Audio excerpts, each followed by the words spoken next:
여러분, 철로역정 제9계단을 강해하겠습니다. 소설을 말씀드리겠습니다.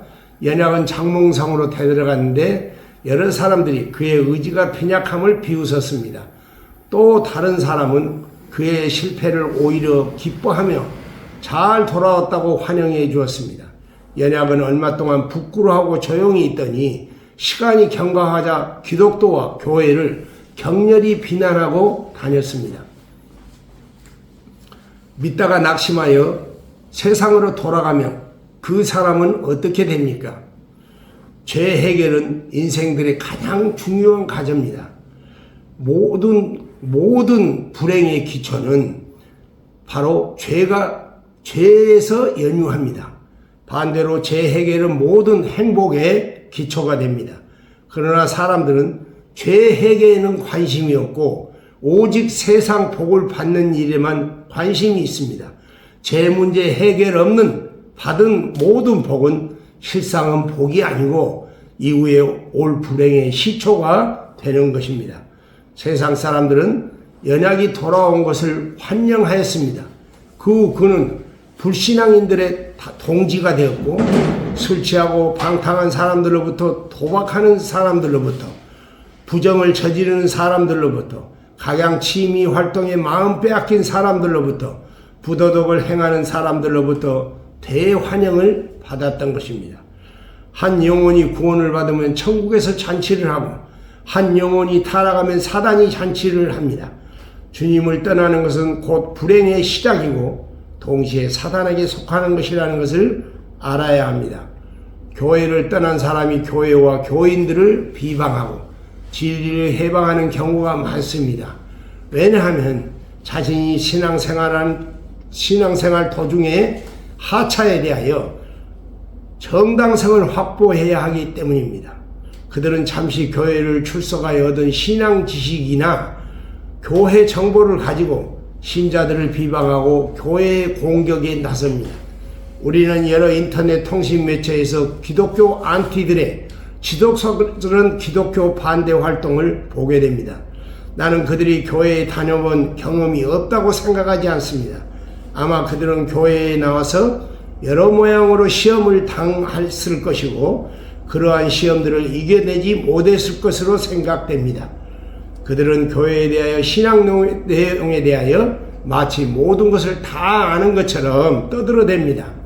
나는 그들을 실족해 한 교회의 여러 잘못들에 대해서 슬퍼합니다. 그리고 교회가 스스로 반성하고 고칠 것은 고쳐야 한다고 권면하는 것입니다. 그러나 교회를 떠난 사람들이 더 이상 하나님께 범죄하지 말아야 합니다. 교회는 죄인들의 모임이고 학교와 기능이 같습니다. 세상의 교회나 성도는 학교의 학생처럼 성장하고 있는 중입니다. 완성된 자들로 구성된 단체가 아니라는 것입니다. 교회에는 1등 신자도 있지만 성적이 그다지 좋지 못한 신자도 있습니다. 그리고 거듭나지 못한 신자까지 있는 것입니다. 그들을 보고 낙심하여 믿음을 배반한다는 것은 문제가 있기 때문에 학교를 자퇴하는 것과 다름없습니다. 그 손해는 고스란히 자기의 것이 되는 것입니다.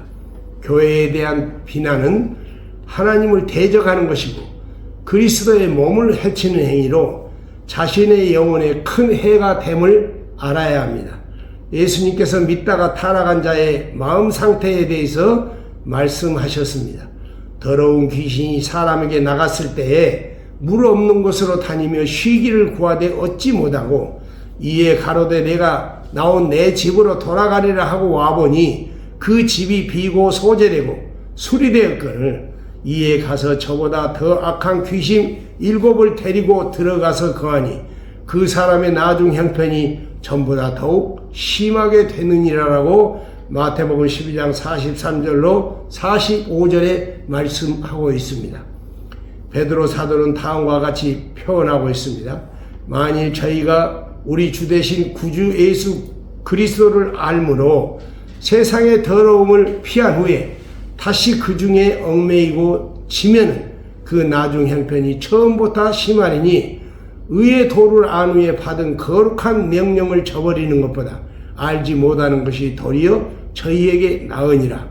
참 속담에 이르기를 개가 그 토하였던 곳으로 돌아가고 돼지가 씻었다가 더러운 구덩이에 도로 누웠다 하는 말이 저희에게 응하였도다라고 베드로 사도는 이렇게 말씀했습니다. 결국 그리스도를 떠난 사람은 이전보다 더 악하게 되는데 그 이유는 본래 그 영혼을 지배하고 있던 귀신이 그 사람이 교회를 나옴으로 잠시 떠났다가 그가 교회로부터 멀어지자 다시 들어가려고 하는데 이후에 쫓겨나지 않기 위하여 자기보다 악한 귀신 7을 더 데리고 들어갔기 때문입니다. 당연히 그의 행실은 이전보다도 8배나 미쳐 악한 생활을 하게 될 것은 의심할 여지가 없습니다. 어떤 사람이 결심하고 술을 끊었습니다. 끊었다가 반년 후 결심이 변하여 다시 술을 마시게 되었습니다. 그가 이전보다 술을 적게 마시겠는가 혹은 더 많이 마시겠는가 하는 것입니다. 아마 이전보다 훨씬 더 많이 마시게 될 것입니다. 왜냐하면 그동안 먹고 싶은 것을 억제하고 참았던 것이어서 이제 다시 시작했을 때 그것을 보충하려는 욕구가 그 영혼 내부에 있기 때문입니다. 담배나 도박이나 이성편력이나 이러한 악한 행실들도 마찬가지입니다. 안 하다 다시 하면 이전보다 훨씬 악한 상태가 되는 것입니다. 왜냐하면 그 안에 있던 그 영을 지배했던 악한 귀신이 7이 함께 들어갔기 때문입니다. 우리가 과거 돌아간다면 이와 같은 일이 벌어지면서 더욱 악한 사람이 되는 것은 자명한 일입니다. 그러므로 그의 불행도 계속 될 것입니다. 아멘.